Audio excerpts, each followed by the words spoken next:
episode of the Dan and Tyler Show. I am one of the hosts, Dan, and this is Tyler. What's up, everybody?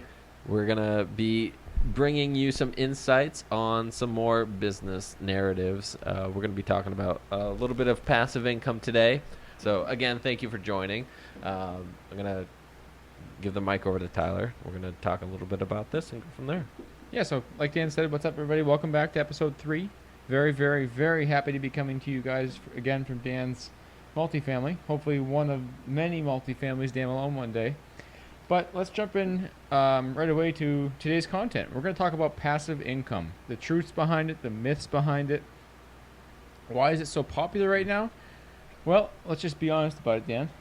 It's very popular right now with our age demographic, 26, 28, because a lot of people, frankly, like the idea of earning money while not trading their time to work, correct? And that's kind of the myth behind it, because you see these people out there today on YouTube, particularly the Cardones, the Gary V's, the Ryan Serhants, all these guys who are just earning massive amounts of money, and they're on social constantly. Well, what you don't see is, one, what it took to get there originally, a lot of hard work, and two, all the time they gave up to get to where they are now. Now, eventually, passive income can be you not spending as much time to earn as much money, but it's not at all what it is in the beginning. It's a huge misconception of that. So funny that you say that. So I was literally watching a video on Cardone. It was actually one of those live videos. He was saying his first biggest deal he's ever made, and it's really what got him going on his multi-million. He's a billionaire right now. Well, I mean, who knows? It's all subjective. I don't really know. Yeah. But he's got 10,000 very successful. 10,000 apartments, so he's doing very well. He's doing really well. So he was talking about his first deal, and he was like hyping it up, and he was like, "Yeah, and I made this huge deal, and I made $3,000 off the deal, $3,000," and he was so excited about that. But that was just the beginning. A lot of people don't see where people come from; they just see where they've gotten and just assume they just hit the jackpot. Which is not true at all. No, that's not true at all. It's a lot of hard work that got them there. Probably just as much hard work as, or if not more, than what you're doing every day on your quote-unquote 9-to-5 job. Now, in the world we live in right now, most people don't work a stereotypical 9-to-5 job. It usually requires going in sooner than that, staying a little bit later, or you work an overnight shift. But a lot of people work for a living, which means you trade time for money. Now, the original concept behind passive income was, and this is what the wealthy do. So if you want to do what the wealthy do and get to where the wealthy are going, you need to learn this concept. Like I told you in an earlier episode, if you do not learn to invest, you will die working. So going back to my point, if you want to learn how to truly earn passive income, it's still work, because it takes work to get there. You take your money that you're working for every single day. I show up at my job at the market that I work at. Dan shows up at his job at the auto repair mechanic shop that he works at. We trade our time. We then receive a paycheck. Now, instead of doing what most people do who are our age, go out there and try to live as if they're making 10x what they're actually making, we then take that paycheck, live off a little bit of it, and put most of it, as much as we possibly can, back into our investments, right? So you don't buy this place with nothing down. You buy this place not the right way. You can do that, but that's not something that I recommend doing, because when stuff goes wrong, and it will, you need to be ready. So I plan as if you're always trying to, I don't know what Dan's rule is. We haven't invested together yet. We will. But when I always put 20% down on every property I buy. I've bought in 2 so far, and both times I believe in putting in. Here's another point. You can get away with putting less than 20% down, but you need to know you're buying a property that's actually worth more than what you're paying for it. Dave Ramsey always says, I feel like we're going back to last week's episode, giving Dave Ramsey credit. But I think every episode has some snippet of... Well, because a lot of our knowledge comes from Ramsey, a little bit comes from Cardone, a little bit from Gary Vee. A lot of people have influenced us. But Dave Ramsey, where was he going with that? He was talking about 20% down and investing. And Dave Ramsey always says you make all of your money on the purchase, which means you want to find a good deal. So, for example, my wife and I bought our second property during this crazy real estate crisis we've been going through in the last year, where everything's at an all-time high and there's bidding wars and yada, yada, yada. This was our seventh house we put an offer in on. That's a lot. Seventh house. Yeah, and we kept getting beat up by all cash offers. And at 28, you cannot beat an all cash offer because we don't have that much money in cash as we were buying houses for. So, going back to my point, if you know that your house is going to increase in value because of the area it's in and what you can turn it into by improving it, I'm okay with putting a little bit less than 20% down, because then you take that money that you saved, instead of putting it down, you put it back into the home, and then a couple of years later you refinance, and that equity is already built into now what the actual price of the home is. So, Right. and that's called leverage. So that's another topic we could talk forever and ever about, is leverage. But yeah, so going back to what passive income, people think it's so easy in the beginning, or so easy in general, but in the beginning it's more work than you're going to have in your 9-to-5 job, because you're going to be doing it after your 9-to-5 job. You're going to be doing it nights and weekends, just like Dan and I have always done. That's what we talked about in the first episode, I think, right? Yeah, and now between the two of us, we have a good chunk of property going for our age. But the truth is, I don't want to speak for Dan here, but I'm hungrier than ever. I feel like there's even more pressure put on by myself to keep it going, because I've started now. It's so funny because this kind of reminds me of, I don't know if you've ever hiked Mount Lafayette. It's one of the 4,000 footers in New Hampshire. I have not. Mount Not Lafayette. yet. It's a tough climb. I don't forget the height. I don't. Somewhere around 4,000 I feet. want to say it's way over 4,000 feet. Oh, so it just has to be at least 4,000. Yeah. Okay. Yeah. So there's 48 in New Hampshire, but Yep. when It's you like a challenge, isn't it? It's like a thing you can. Oh yeah, no, Yeah. and if you look up the Mount Lafayette hike, it says do not go if you're not an experienced hiker. I'm not really. I mean, I'm getting better, but I'm not an experienced hiker. But I did it. Sure. So when you go up to when you get in like towards the top, you'll see a ledge, and then you say, "Wow, there's the top right there." I just got to push right there, and you're wicked tired. And I was out of shape when I did it. You just got to push to that ledge right there. As soon as you get there, there's another ledge. There's about 7 of those ledges where you look up and all you see is the top. And you get to that ledge, and then there's another, and so forth. So Next level. that's where I feel like where I am. I work so hard to get here where I am, and like back in the day, like this was my only goal. This is the only thing I was shooting Sure. for. Now that I'm here, Mhm. I'm aiming for the next big thing. Mhm. So it's kind of like a little snippet that I just thought about. So go ahead. No, you're good. You're good. That's kind of going back to like setting goals. One of my quotes that I have written down, I have a bunch of. So we have things at work called sub-slips. You know this. And on the back of them, I've written down a bunch of quotes that I tack to this board above where we take orders, so I can look at it every day and keep myself, reminded of what I'm after. And one of the quotes says, "Have goals so big that your problems pale in comparison." So, a lot of people set goals that aren't actually nearly as big as they can achieve. And this goes back to kind of like Grant's whole thing about 10xing your life.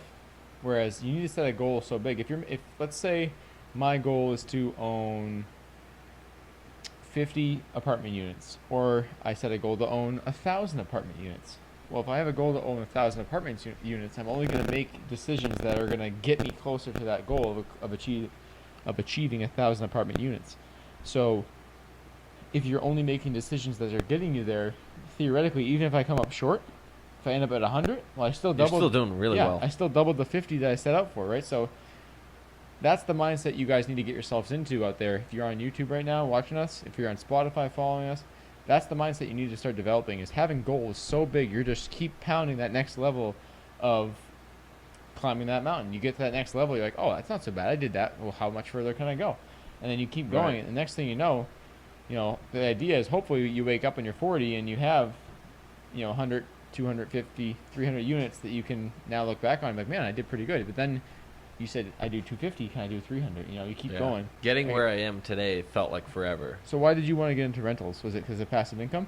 Passive income, obviously a lot of store talks with you, working, just talking about how like finances work, and getting a feeling of how to, like what you said on the first episode, letting your Benjamins make babies. Yep. So it's pretty much the same thing. So it's I saw like obviously how it benefited you so you were Okay. obviously a huge factor, and then obviously listening to Dave Ramsey and Cardone, and Which Cardone always puts Ramsey down on YouTube, but they're way more alike than probably Cardone would want to admit. yeah, You know, absolutely. he's very as brash and as like outgoing as he is on YouTube. He's a very what's the word for it? Cowardly investor in terms of like he puts plenty of money down and now he does things. He totally, reminds me of Conor McGregor. He's like a lot of yeah, big talk. talker. He's a promoter, right? Yeah. He's promoting his business. he knows how to play the game. His ultimate goal is to get you guys, the viewer, to invest with him on Cardone Capital. Yeah. You know, he's promoting his company. It's really what he's doing. He's just trying to gain attention. He's and- got to write off that G5. Oh, he paid for that in cash. But How we do can- you write off a jet? Ask Logan Paul. Well, you write the company a check and then you write it off. Yeah, they said, "Can you get me a jet?" And he said no. And then he told his accountant to send him a check for $60 million. And he said, "Can you still say no?" And they got him one. Nope. But- yeah, so I think so. My plan is to have 200 units in 10 years. Why? What's 200? Have you done the math on 200 units? It's a lot of money. Okay, yeah, I was gonna say because so I have It's a big goal. So I'm pretty sure that's the same goal that Cardone set for himself in 10 years, which he when surpassed. he was 31 when he started investing in apartments. His Yeah. first purchase was a single-family home. I don't know if you know this. In Houston, Texas, he put $3,000 down, rented it out, and within 6 months he had already sold it because he rented out one door. And that's why I adopted that rule for him. I never buy single doors. Smart. You can make money in single-family homes. It's just not for me, and I agree with Cardone on that fact. It's a lot of work, though. It is a 'cause lot of work. If you You need more doors. The more if doors, you're the fli- better. if yeah, I mean, there's obviously good money in flipping houses. Of course, it's not You my gotta game, though. know, you either gotta know how to do it, like how to do all the work, or you need to know the right Exactly. people to do it. Right connections. That way, they do it in a good allocated time to get it done in an appropriate time frame where the market is still, you know, Yeah, you got to get done in a certain amount of time so that the market hasn't changed, and now you can still make your money back on your investment. So, right, voluntary. Yeah, I agree. But But you yeah. know that's a tougher game to be in. Obviously, there's a lot of good money that can be made, but I feel like a lot of people that are in that lose more. Well, they learn a lot of lessons, but I feel like they lose a lot of money and they learn a lot of tough lessons. But let's go back. Let's go back for a second. Go ahead. 200 units, right? So let's just do the math on that real quick. I know I'll call myself the numbers guy. Out of the Do you two want a of us. calculator? No, I was gonna say I'll call myself the numbers guy out of the two of us. Right now, you can get one of your apartments for $1,400 a month. Is that fair on average? If you had 200 units. Average.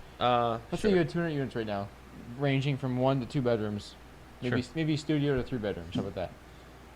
But let's just say average rent was $1,400 a month, right? Times that by 200, right? Imagine that for a hot second. It's a lot of money. Let it sink in. Let that sink in. What is that, like 280 grand a month? A month. Is that right? No, let that sink in. Do you have a calculator? A month. I asked if you wanted one. You said Now no. I do, and now I'm thinking about it. I think it's 280 grand a month. Now we're pulling it up. Come on, Johnny. Here We we need go. some waiting music. Dum, dum, dum, It's a nice calculator. dum. If it worked. Is that stock? Oh, there we go. 222. Perfect. All right. So no. What was it? 200. Thank you. You're welcome. 200 times Simple math. 1,400. Yes, I was right. $280,000 a month. Obviously, not all that's going home with you. That's a big calculator. So that's 280 grand a month coming in, I'll call it income, whatever you want to call it, in rents. That's another way to put it. Also known as, if you want to add it up to a year, it's $3.36 million a year, which is huge. But Huge. you're gonna have out of that, we always joke about this, but you're gonna have mortgage, taxes, insurance, payroll. Probably if you're having 200 units at that point. If you have 200 units, you have a company managing those units for you. There's Which no is- way you're doing that by yourself. I was gonna say there's probably a point where there's a point of no return where you need to hire somebody to help you out with this work because it becomes a full-time job, giving up your time. Obviously, the profitability is amazing, but think about See, how more awesome it's going to be when that's paid off because you're, $3.3 million a year. A big chunk of that is getting pushed towards your equity, and you're building that money. Correct. And while it's And it's growing too as the market gets. because you're only buying goes places higher. in the right place. Exactly. You're only buying locations or units in the right location. Yeah, they say location, location, location. You can't so change location. You can't change it. But yeah, so that's. I mean, we're talking big money. I like that. I like that goal. Have you done the math on what that equates to for you? And if you were, I don't know what a 200 unit would go for, but I'm guessing you're gonna probably pay somewhere around like $100,000 a door right now, right at that price point. So if you do, I mean, I paid a 200 little more over 100,000 a door here. yeah, but so. you're buying less units, right? So I would guess it's gonna cost you $20 million to get to that. If you like, that's what a 200 unit would cost. Yep. Right, so let's just say, and then you get into the whole class grading too. Is it Class A, Class B, Class C, Class D? We want Class A. We love Class A. I love Class A for a number of reasons. John Flatley, right? John Flatley's a great company around here. They own that whole development down where I used to work at Allstate. Yep. They got Tara Heights, and they got all those. They built one in Merrimack. Beautiful. Oh, they're huge. One of my friends lived there before, and it was amazing. But so just real quick, $20 million. If you're buying a $20 million, deal, you're gonna need at least $4 million down. Right, that's 20%. I like to put somewhere between 25 and 30% down for all my deals, if they're going to be investment properties. So you're looking at more like if it's $4 million, you're probably looking at like $5 to $6 million in just to get the deal. Then you're going to need money to cash flow the deal, meaning you're going to have payroll up front. You're going to have things that are going to need work. It's probably not going to be perfect. You might need to go in and slap a coat of paint on 100 different units. You might need to go put a new roof on the place. The other thing that goes into the deals that I like to buy is that people never consider the maintenance work, or if they do, they just think it's much easier than it's going to be. Maintenance is a huge part of what we do. Yeah. It's you need to maintain the property, because when you exit in 10 years, it's not going to look like it did when you bought it. So you need to maintain that building. It's going to need a new roof in that 10 years. It's probably going to need paint. You're going to need probably some kind of like 200 toilets probably, because tenants don't, as much as we want them to, they don't take care of the place like it's their own every time. So there's a lot of upkeep that is required when it comes to rental properties. Yeah. But I like that number. I like 200 units. It's a great deal. But what I think you're going to find, my friend, is when you hit 200, you're going to want 1,000. Yeah. And that's back to what I was saying about when you get to the ledge, Yep. There's another ledge. And, Sure. When you meet a certain goal, you get, as you said earlier again, you get hungry and you want more. I mean, I feel like that's also the American way as well, because we're never satisfied with what we have, because if you look around, we're both very blessed, and we could both live an easy, happy life and be comfortable. Well, that's probably something we don't talk about or harp on enough, is that how blessed we are to not only possess the ability to have the ambition we have, but also have the people around us who love us and support us to allow us to go out and do what we do. Yep. And really, we're just getting started. I mean, we talk about it a lot, but we're nowhere near. It'll be fun to look back with you guys too. That's kind of why we're doing this channel. It's going to be fun to look back, and in the year 2041, do we have a couple hundred units each, and are we where we wanted to be? And hopefully, we'll be doing this podcast from somewhere down in Florida at a beach house. Yeah, absolutely. So if that's the case, that's great. I hope it's true. With all our families. With all our families together, we're both big family guys. So we're excited to kind of share with them, and that's my biggest motivation, is to be able to share it with my family, both directly my wife and future kids, and then my indirect family, like my mom. I really want to take care of her. She's a huge person in my life. She did everything for us growing up, and then some. And no pops growing up, so it was just her. So Yep. Because of that, I want to be able to give her quote unquote golden years. I want her to enjoy them as much as possible, so I want to be able to do as much as possible for her. So why not? The sooner the better. Just get started. There's no such thing like time. And I think it's a thing that it seems to get more and more sped up as we get more and more technologically advanced. Like if you had tried to do what we do 50 years ago, it would have taken way longer. But now with technology, that's one of the benefits of technology, is we're able to work, learn. These podcasts are huge. I can't tell you how much information I've gained from the internet. Yeah. Post college, that I've used way more than I use stuff in college, and that's partially because there's certain things they don't teach you in college, but then there's a lot of stuff that you can learn on the internet if you pick the right sources and I'm very weary to say that. I'm very cautious to say that because there's a lot of information out there that's just wrong, or that they try to sell you that sounds good and it's just not true. But there's a lot of good people out there too that are trying to help you, and they've experienced all these things that we're either going through now or about to go through in our passive income search. That they've gone through it and they want to help you. They want to tell you what worked for them, what didn't work for them.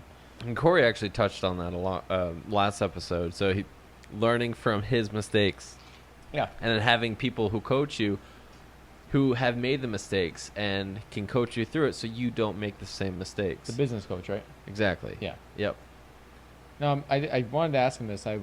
After we were done our podcast, I was watching it, and we never really got to ask him much about where his business coach had been and where he came from. Do you know anything about that? So his name's Cecil Bullard. That's nice. I like that name. Yeah. I'm I'm guessing he has an automotive background somehow, or some kind of business background, or yeah. So his father had owned a shop, and Cecil went off to college, and he was going to do his own thing, and then he ended up working for his dad at that shop, I think for 17 years. Wow. After college, and he ended up taking it over, and then he ended up owning, I think, 3 shops all at once. He just kept expanding, and he was like, well, what I'm doing is, great, but what I want to become is I want to become a coach, because obviously I've been through everything. All been through facets of the business. Exactly. So kind of being grandfathered in to owning multiple businesses, then also experiencing the rough times and whatnot. So he obviously is coming from a lot of knowledge. One of his goals was to become a business and life coach. Very successful. Just going to throw that out there. Very successful, because his knowledge is as probably as good as Dave Ramsey's, I would say. Yeah. He reminds me a lot of him. Just a solid dude. But he coaches, I think he's coached over 3,000 or 5,000 shops. And he has also over the helped whole country, them, or yes. Okay. So all throughout the United States, and has helped them learn their numbers and become more profitable, and pretty much getting paid for what they're worth. Yeah. Because obviously it's a tough industry, but if you're good at what you do, and there's value in the company, there's you have to charge for it pretty much. And so there's a lot of knowledge that he is able to give us, and he's just a all-around awesome dude. Yeah, it's something that I've always thought about doing too one day, is like, if I ever am able to, or fortunate enough to be successful in what I do at Janot's, if I'm in my 50s and I'm kind of want to pass along knowledge. I think that's something I've always wanted to do, is travel around to different grocery stores and stuff like that, and kind of pass along, spread the wealth, right? You want to help people, Yeah. Be successful in what they do too, and sometimes you just need some help along the way. Yeah. But yeah, it's part of, people I don't know if anyone's ever asked me why I wanted to go back to Janot's, but it's truly because I love business. That's just the truth. I want to be a business owner, and I want to grow a business and own it, and really kind of put my mark on it. And that's like, I always tell people, like, there's certain people that are born to do certain things, and I'm like, Michael Jordan was born to play basketball. I'm not saying that I'm the Michael Jordan of business. I'm just saying I really feel like I was born to be a businessman. So when I say that, I love being in business, and I fell in love with Janot's at the same time. So it was a match made in heaven, where Nice. I could kind of like the local community and stuff like that. And then, if we could find someone like that in terms of grocery industry, Yeah. how cool would that be? Or if you become that guy, Right. I could become the Cecil of the grocery industry. So Why not? what he's doing is really cool. Obviously at the business, he's trying to make some money too along the way, but he's got information that is there to gain for like people like Corey, who are trying to make it to the next level in their career. Yeah. So that's, shout out to Cecil.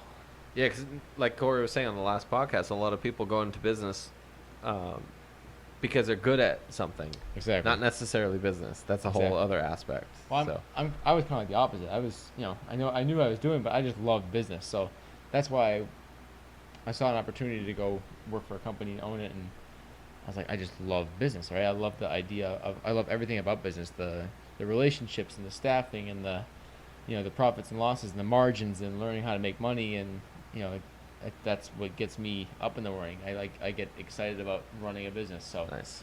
that's my favorite part about working a business. Is just business. I love business. I love Yep. the idea of running a successful business and growing it and taking something and putting your own mark on it. And, kind of seeing what you can do with it. And it's all on you. Yeah. It's your job to hire people. And there's another thing about being a boss. Like, not any of us yet, but one day we'll have people working for us.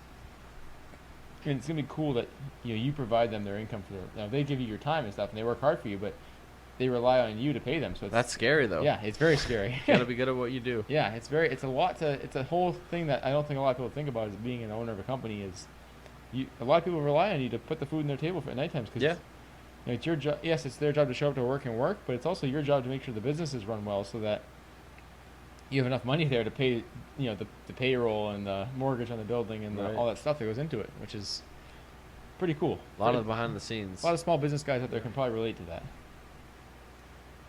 Yeah, no, it's a lot of work. You're working 24/7 when you own your own business. You and are. Everyone says that, but it's 100% true. 100% true. Unless if you don't care about it and you're just in there for the Well, you positive won't cash last. flow, Yeah. you're not gonna last. No. Because it's not passive. You can't sit down. You're never passive. That's the whole point of this show is that passive income is not you sitting on a beach watching the waves come in. Not yet, at least. Well, you can do that eventually, but You gotta work up to it. I feel like the guys who are successful, if you're searching for passive income for the fact that you want to sit on the beach and do nothing, you're never going to get there. But if you work really hard and eventually, see, a lot of people, they take too much money when their business is too small, in my opinion. The goal is to, own the business, start out with something, take as little as you need to live, and put the rest of it back into the business and keep growing that business. And eventually that business is going to be so big that the little part that you take as an owner is going to be enough for you to go sit on the beach for a while. So instead of buying that But that's because brand new Mercedes, you're putting it back into the company yeah, and you buy growing it. you buy the Toyota Tacoma or the Toyota Corolla for the first 20 to 30 years, and then it depends. It depends on how quickly your business grows. But you start off modestly, but you're just taking enough money to feed your family, to keep the lights on, have a nice home, go on vacation because I believe in work-life balance. But you're not going to the Ritz, you're not going to the best hotels. You're just going on a nice normal vacation. And meanwhile, you just keep feeding that machine, right? My boss Glenn, shout out to Glenn. My boss Glenn always says, your business is great, but don't forget to milk the cow, which means don't forget about what's making you all that money, right? You don't want to be sitting at the beach all day long and forget about the cow, and then the cow dies. You got to Right. feed the cow. So feed the cow, milk the cow. So basically, what I'm saying is you got to keep working at it, and don't lose sight of what you're after. Don't take the short side of things and just try to go right to the beach. You got to keep building it, feeding it. The stronger the business is, the better off you're going to be. So, a lot of times it requires you building that business to a certain point where that little bit that you take now, it's obviously, let's say the business is growing over the years, right? So now the business is this big. So that little part also grew a little bit. So that little part you take is not 50 grand anymore. Now it's 400 grand. Right. Or $1 million a year. And now that $1 million a year you take, now you can go sit on the beach because now you have enough money coming in where you're still feeding the business and the business is running well because you have the right people in place. Going back to what Corey talked about last week, hiring the right staff is hugely important. So that when you are not there, you have the right people in place that are running the business and still running the place under your vision.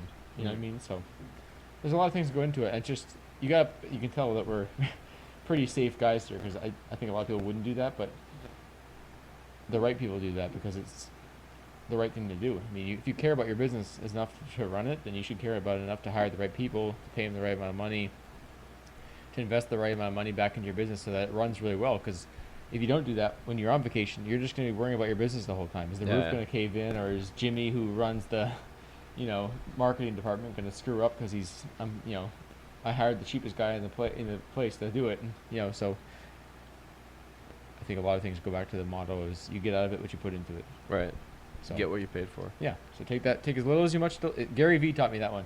Take as little as you need to live, whatever that number is, and whatever lifestyle you want to live. But Meaning, you don't need a $20,000 Rolex to tell time. exactly.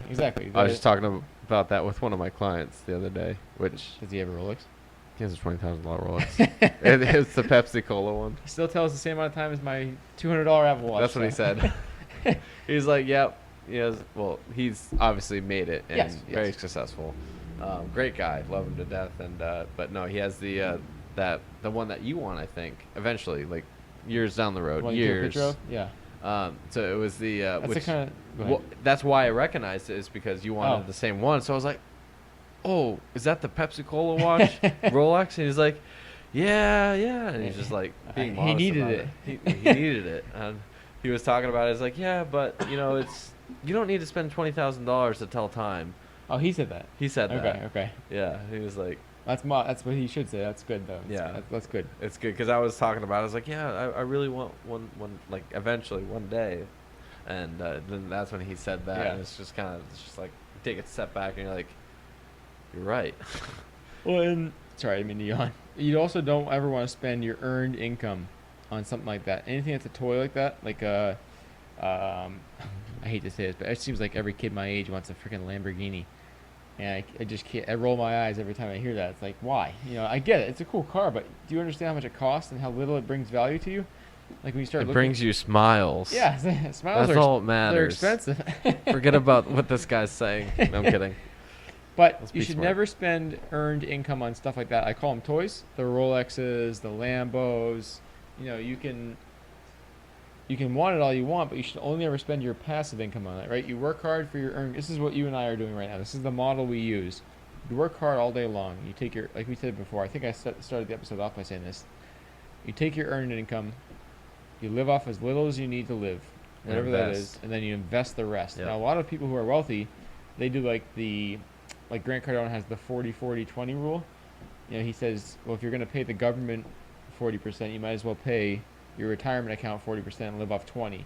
That's super awesome, but really hard to do, because in order to get to that number, to live off 20%, you need to be making $400,000, $500,000, $600,000 a year, which is fine. And he's trying to motivate you to get your income up, because your most powerful wealth building tool, according to Dave Ramsey, is your income. Mm. Going back to my point about how they're very similar if you start breaking them down. Good stuff. Yeah. So you got to study these people and kind of interpret it in your own way, in a healthy way, to what they're kind of trying to tell you. But you should only ever buy fun stuff with your passive income, because your earned income is going towards your passive income, and then the money you make from passive income can then go towards the fun stuff. So even if you want to start that now and you're making, you own two or three units of apartments, let's say you're cash flowing like $8,000 a year off those. You can spend that $8,000 a year, because guess what? You already invested the money to get that. And, either you invest it back into your quote unquote business, which is your multifamily, or you can go out and spend it on fun stuff. And then you know that you didn't spend any of your earned income on that. Your earned income is still going towards more passive income. Yeah. So that's the way I always like to look at it, because you need to get those small wins along the way. Like eventually, I would love to have that, like that Rolex you were talking about, because it's a small win. It's like, hey, you're doing well, but it's not enough to cripple you in any way financially, and you used your passive income to earn it. So really, you're just using someone else's money, Right. which is pretty cool. Yeah. But I think it's a good stopping point. Yeah, that Feel was like. fun. That was fun. A lot of fun. We could go on and on about passive income all day long, Good. but People get bored though. we're trying to give you guys the tools on how to become a millionaire by age 30. That's our goal. That was my goal. We'll see. We'll see. We're still under 30, so Still under 30. I got time. we got plenty of time. Plenty of time. Not you, but Huh. some of us in this room. We'll get there. We'll get there. But yeah, thank you for joining us on another episode of the Dan and Tyler Show. We hope you enjoyed it. I think you want to announce our guest for next week? Our guest for next week. What is next week? Let me just look at the date. Oh, Just is it 2 weeks from now? So next week is the 28th. Is that right? Is that your guy? I think so. Lord willing, Our next guest, either way. it'll be Corey Cunningham. He's my mortgage guy. He's actually the guy who. He runs a multitude of businesses, right? But he's a mortgage lender for you. Yeah, Yeah. great businessman, really smart. He's a really funny guy. So if he's on next week, please tune in. It's gonna be a great episode. It's gonna be a lot of good content, and he's like a few I said, laughs along the way. a lot of laughs. He's a lovable guy, big lovable guy, and he's someone I look up to and someone I don't respect at the same time. So Well, we look forward to having him on. We look forward to picking his brain a little bit about the different business ventures that he's been in. And yep. it'll be a good time, guys. So look, wrap it up with that. Yeah. Yeah. Look forward to that, and tune in next week. But appreciate you guys tuning in this time around, and we'll see you on our 4th episode. I can't believe it's already been 3 weeks, going on a full month. I know, it's crazy. Crazy. It's crazy. Like and subscribe, comment. Smash that like button. Yeah, smash that like button. If you don't like us, tell us about it. Tell us why. If you like us, tell us Throw about it down it. in Tell the us comment why. section. Yeah, but like us, subscribe us. And that's it. That's it, guys. So I hope you have a great week, and be great, and God bless. Yeah, thank you very much, guys. God bless. Be great. Passive income. Passive income. Passive income. Passive income. Passive income. Passive income.